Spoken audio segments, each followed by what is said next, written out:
रहे हैं class 12th का अकाउंट। क्लास 12th के अकाउंट में चैप्टर फर्स्ट के ऑब्जेक्टिव्स कर रहे हैं जो एग्जाम में 3 मार्क्स के पूछे जाते हैं। इसके पहले हमने सही विकल्प, रिक्त स्थान और सत्य असत्य करे। अब हम करेंगे एक शब्द में उत्तर दीजिए। एक क्वेश्चन दिया है जिसका आंसर हमें सिर्फ एक शब्द में लिखना है और 1 नंबर उसके हमको लेना है। बहुत अच्छा, अगर आप थ्योरी अच्छे से पढ़ेंगे तो बहुत अच्छा आप इसमें कर सकते हैं। देखिए क्वेश्चन, निम्नलिखित का एक शब्द में उत्तर दीजिए। चिट्ठा बनाने के पहले गणना की जाती है। तो चिट्ठा बनाने के लिए क्या जरूरत होती है? पूंजी की जरूरत होती है, मतलब पूंजी कोष निकाला जाता है। तो इसका उत्तर हो जाएगा पूंजी कोष।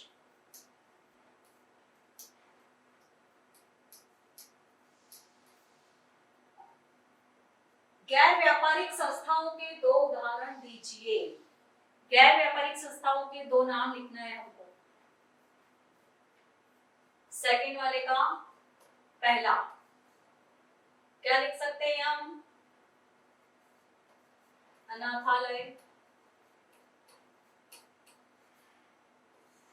नंबर 2 चिकित्सालय।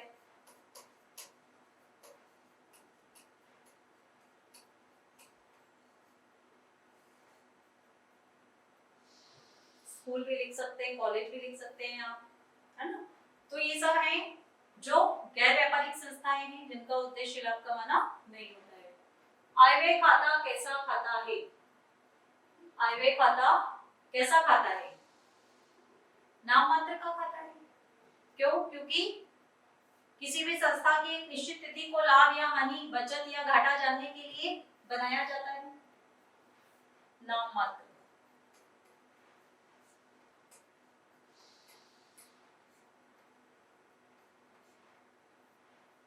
विशिष्ट उद्देश्य के लिए प्राप्त दान कहाँ प्रदर्शित होगा? विशिष्ट उद्देश्य के लिए अगर कोई दान मिला है तो वो चिट्ठे में दिखाया जाता है। कहाँ दिखाया जाता है? चिट्ठे में दायित्व पक्ष की ओर। चौथे का आंसर है ये, चिट्ठे में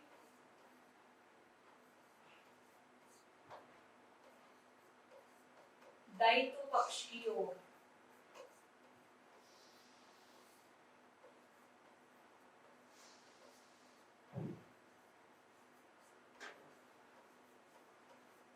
क्योंकि जिस भी संस्था को इस तरह का कोई दान मिलता है तो वो संस्था की दायित्व बन जाती है, लायबिलिटी बन जाती है कि जिस काम के लिए वो मिला है वो उसको पूरा करे। आगम प्राप्ति के 2 उदाहरण दीजिए। आगम प्राप्ति मतलब ऐसी प्राप्ति जो बार बार होती रहती है, जो आवर्तक स्वभाव की होती है, जैसे चंदा और इसके अलावा क्या हो सकता है? प्राप्त किराया,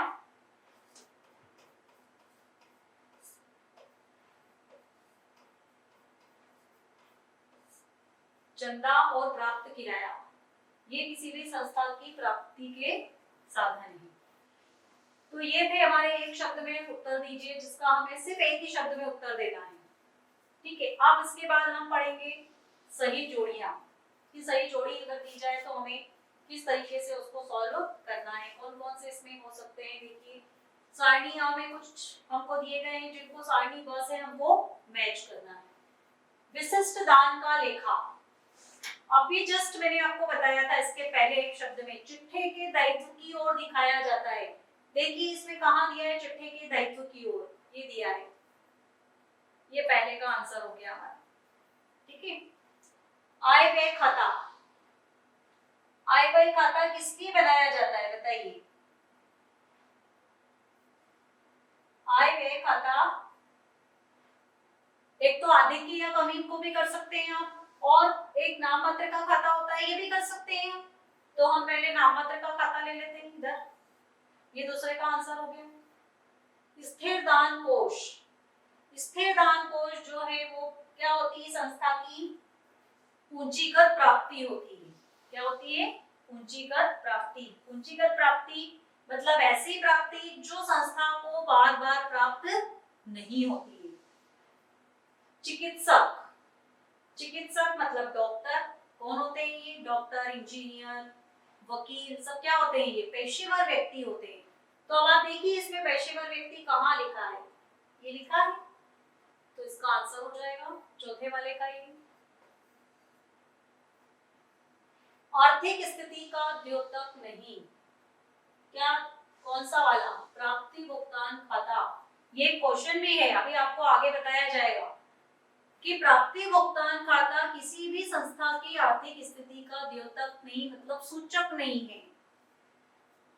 इसका आंसर ये हो गया पांचवे का।